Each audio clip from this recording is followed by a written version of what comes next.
Pirties dienos tikslas yra supažindinti mūsų tautiečius su teisinga pirtimi, nes dar yra toksai kartais gajus tas palikimas, kad pirtyje turi būti baliai, festivaliai, turi būti daug vartojama ir neeinama į pirtį.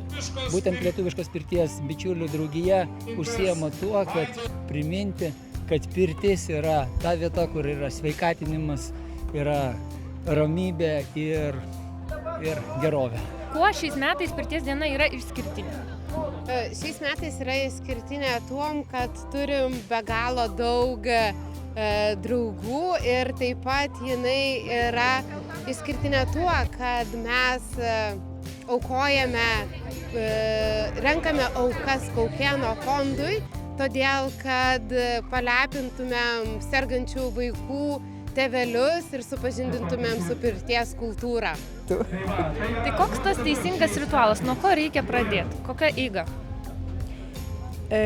Į pirtį einam nusiteikę patarnaut kam nors ir daryti gerą ne tik savo, bet ir aplinkiniams, su kuriais. Todėl reikia tyliai elgtis, neturi būti jokių riekavimų, kad neblaškyti proto, nes protas ilgi ilsisi ten, bet šiaip jau valgyti prieš pirtį nevalia būtų, bent porą valandų, ir po pirties valgyti kepsnius visokiausius yra nuodėmė, kadangi organizmas tada turi virškinti maistą, o mes turime valytis. Tai tada nelieka energijos valymuisi, o šiaip pirties temperatūra turi būti tam žmogui tinkama, tam, kuris eina, o ne derinant savo nuomonę prie kitų.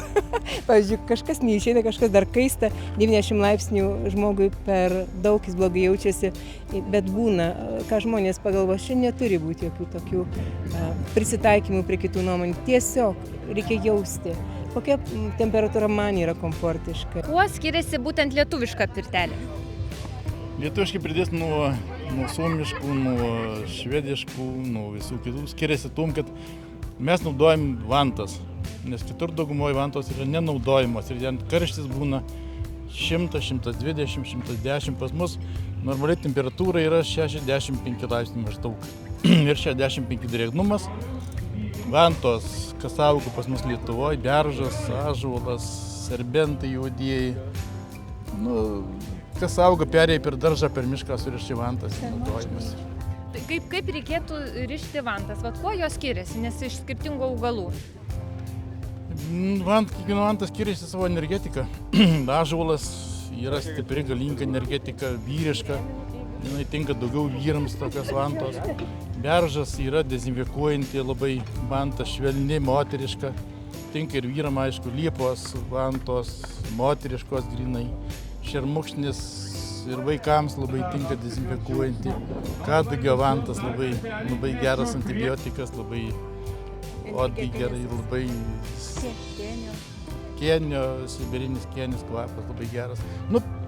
Patiškai iš visko perėjai, tiesiog nerišam vantų, nesiūlom iš gluosnių, iš karklų, drebulės, nes, žinot, iš Eglės žalčių karalienės pardavė drebulė. Tai turi neigiamą energetiką labai tie medžiai. Kiek kartų per mėnesį maždaug reikia eiti į pirtį, kad jos nebūtų per daug, bet ir nebūtų mažai?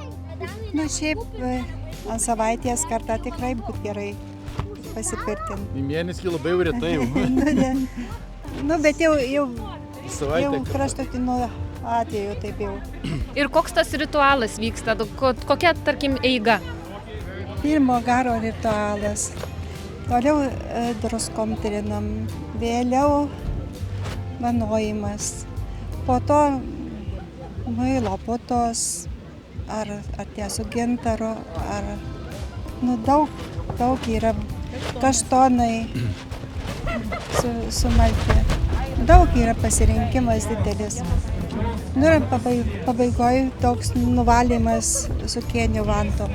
Koks masažo ritualas, kaip jis atliekamas?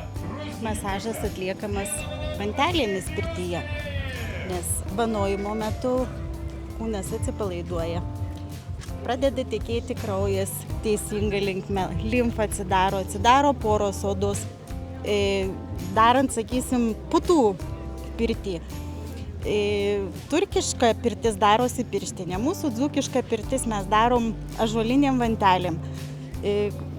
vantele galima atlikti paprastą klasikinį masažą, kuris atliekamas prabangiuose spa salonuose. Pas mus atliekamas netgi geriau, nes mes kiekvienam žmogui galim skirti ilgesnį individualų laiką.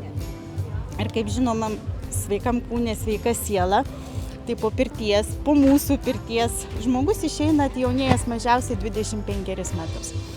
Tai labai kviečiame už tai į mūsų pirtį poras atvykti, nes, žinot, grįžus namo rasti seną žmoną arba seną vyrą visai neįdomu. O pirtis daro stebuklus ir ne tik masažas, ir vantai, ir ta pati pirties energetika, ir tas laikas. Ir mūsų pirtyje nėra laikrodžių, mes neleidžiam naudotis telefonais jokiais. Tai ramybė savo. Papasakai daugiau apie tą pirčiuką, labai įdomiai skamba. Kaip yra saulės dievas, yra mėnulio dievas, yra ugnies dievas. Tai mes turim pirtininkai savo pirčiuką dievą, kuris, jeigu mes gerai elgiamės, jeigu nenaudojam alkoholio pirtį, nerūkom, neišdykaujam, ko nereikia, kiekvienoj pirty gyvena pirčiukas. Ir jis saugoja mūsų pirtį nuo gaisrų, nuo visų negandų, suteikia gerą energiją ten su žmona savo. Laima būna jie, Laima irgi žinot, kad irgi deivė yra. Nu ir mes po kiekvienos pirties jiem paliekam užkast, atsigert, paliekam vandenio šilto vanteles, jie būtų paskui ateina ten, po mūsų jau vanojasi, jie savo ramiai ir saugo mus.